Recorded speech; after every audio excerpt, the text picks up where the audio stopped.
française dans le monde. Bien, on va d'abord voir quelle est l'origine de cette langue française, comment son expansion dans le monde et l'état actuel de cette langue. A gente vai ver em primeiro lugar a origem da língua francesa, em segundo a expansão da língua, em terceiro, por favor, o estado da língua hoje. Então, a origem, l'origine. Donc on va faire un petit retour dans le passé. Nous sommes au 1er siècle après Jésus-Christ. 1er siècle après Jésus-Christ, le monde parle latin. Alors, l'empire de l'époque va de l'Afrique du Nord, en passant par Portugal, Espagne, France, l'Allemagne, la Germanie, et cette partie jusqu'à la Turquie.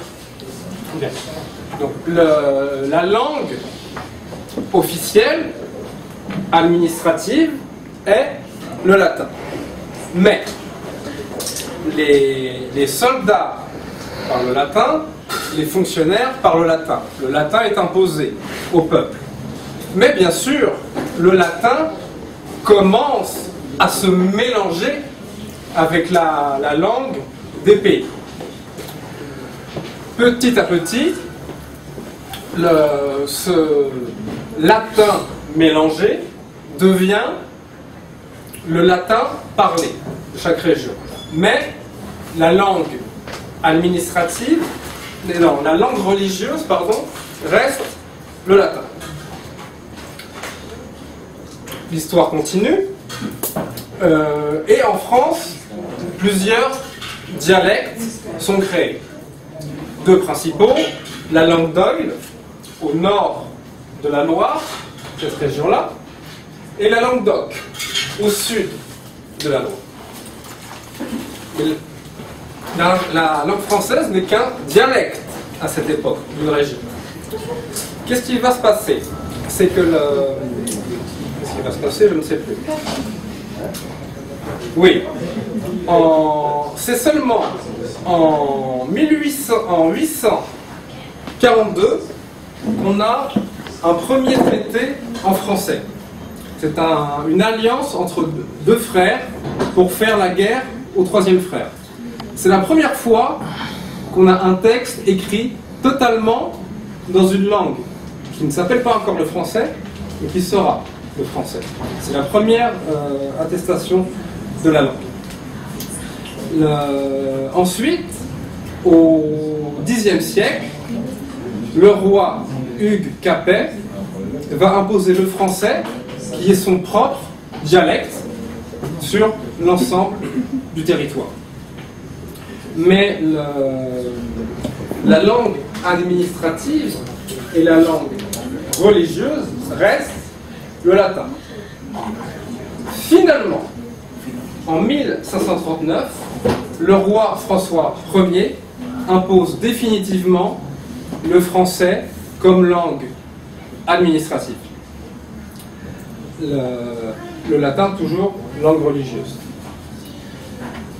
Et pour conclure, en 1634, le cardinal de Richelieu fonde l'Académie française, qui existe encore aujourd'hui et qui légifère sur le français. De novo, mas em português. Uma voltinha no passado. Quem não fala francês? Aqui. Não, monsieur. Não. Uma voltinha no passado. Primeiro século. A língua e o latim. A língua administrativa e religiosa. Mas falada tudo nesse território. Mas o que acontece é que o latim vai se misturar um pouquinho da cada região com a língua dos indígenas. São indígenas para romanos. Então, e pouco a pouco, o latim clássico vai ser Substituído. Obrigado, substituído. Remplacé. Vou fazer uns erros, tá? Substituído para o novo latim misturado, menos a língua religiosa. Pouco a pouco vai evoluir, né? E em línguas que vão se tornar depois espanhol, português, italiano, etc. Mas a França, que me interessa, tem dois dialectos principais. O dialecto Languedoc, do norte, do Rio Loire, e no sul, se chama Languedoc. Vai continuar evoluindo, e em 842 vai ser a primeira ocorrência do francês escrito. Antigamente era tudo em latim. O francês escrito era um acordo com Luís o Germânico e Luís o Careca. Contra o irmão deles, o Lutero. É a primeira vez que tem o francês na língua escrita. Depois, no século X, o rei Hugues Capet vai impor o francês, língua dele, dialecto dele, como língua do... Elisabeth, como do royaume? Reino. Do reino, obrigado. Do reino. Enfim, em 1539, o rei Francisco I vai impor o francês como língua jurídica administrativa do reino. O latim vai ficar a língua religiosa. E em 1634, o cardeal de Richelieu vai fundar l'Académie, traductrice officielle du professeur. Vous aurez des points supplémentaires.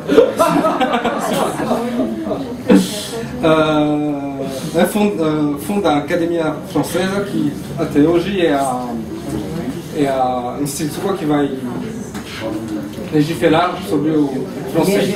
Legislar o francês. Maintenant, l'expansion de la langue française. Alors, bien sûr, l'expansion de la langue française s'est faite avec le colonialisme. D'abord en 1534, avec la colonisation du Canada et des Petites Antilles, qui est l'acte de base du premier espace colonial. Vont suivre ensuite Madagascar, la partie indienne et le Vietnam. Et le deuxième espace colonial qui commence en 1830 avec la colonisation de l'Algérie, ici même, puis du reste de l'Afrique. Alors pendant la création de l'empire colonial français, le français est devenu la langue obligatoire sur tous les territoires colonisés. Il est enseigné en priorité aux enfants des élites, et aux chefs tribaux. Et ces élites qui ont été formées en français vont maintenir le français dans leurs pays respectifs. C'est pour ça que le français est resté la langue parlée dans ces pays. Ce qui fait qu'en 1960, à la fin de la colonisation française, en Afrique, il y a 16 000 écoles primaires, 350 établissements secondaires, collèges, lycées, et quasiment tous les professeurs de français sont des professeurs locaux. Il n'y a plus de professeurs français dans les anciennes colonies, enfin à la fin de la colonisation. Bien. Alors, il s'est passé la décolonisation et certains territoires anciennes colonies sont restés français. Est-ce que vous connaissez ces territoires de France? Alors, vous avez la France qui fait partie du territoire français, mais dans le monde, quels sont les autres territoires français? Quais sont os outros territórios franceses? Donc la Guyane française, la Martinique, la Réunion, mais vous savez vous déjà, vous savez tout déjà. Les autres? Saint-Martin. Saint-Martin, c'est par là aussi, c'est tout petit, c'est près de la Martinique. Sei Canada, Non, mes étudiants. Montréal, Canada. La Nouvelle-Calédonie, très bien, qui est... Québec, Canada. Non, pas là. Qui est... je sais plus, par ici, ici. Ici, la Nouvelle-Calédonie. La Côte d'Ivoire, ce n'est pas un territoire français. Ah, c'est fini. Oui, attendez, ça c'est la deuxième question. Non, là, je parle des territoires vraiment français. Françaises mesmo. Tem a Polynésie française. Tem aqui, perto do Québec, Saint-Pierre-et-Miquelon. Qu'est-ce qui nous manque? Qu'est-ce que j'ai oublié, moi aussi, d'ailleurs? Guyane, la Réunion, ici. La Réunion, ici.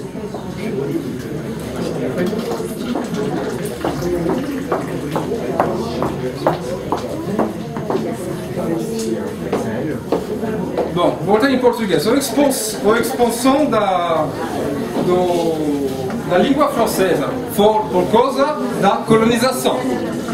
A colonização começou em 1534 no Canadá, depois nas Pequenas Antilhas, o Madagascar, uma parte da Índia e o atual Vietnã. A primeira parte. A segunda parte, em 1830, começou pela colonização da Argélia. E depois, muitos países africanos. Vou falar sobre esses países daqui a pouco. Tá. Durante essa colonização, o período colonial francês, o francês se tornou a língua oficial, mais fácil. A língua oficial de todos os territórios colonizados. E o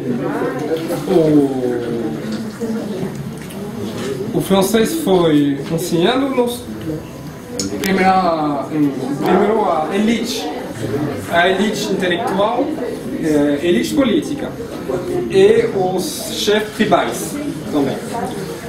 E o que aconteceu depois é que essa elite vai manter o francês como língua oficial. Porque até agora muitos territórios da África falam francês. Então, no fim da colonização, tinha na África 16 mil escolas fundamentais, 250 colegial em francês. E no fim da colonização, quase 100% dos professores de francês eram da África mesmo. São poucos franceses, no final. Tinha um esforço de formação de professor. Isso é a parte boa da colonização. O resto eu não vou falar. Tem que descobrir, tem na internet. Tá. Nesses territórios ficou alguns que são até hoje França, poucos. Já falei em francês. São a Martinica, Guadeloupe, Guiana, Polynésie française, Réunion, Nouvelle-Calédonie, Saint-Pierre et Miquelon ici, qu'est-ce et Mayotte.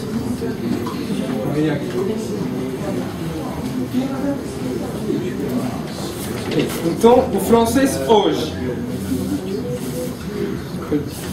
Le français aujourd'hui. Alors, le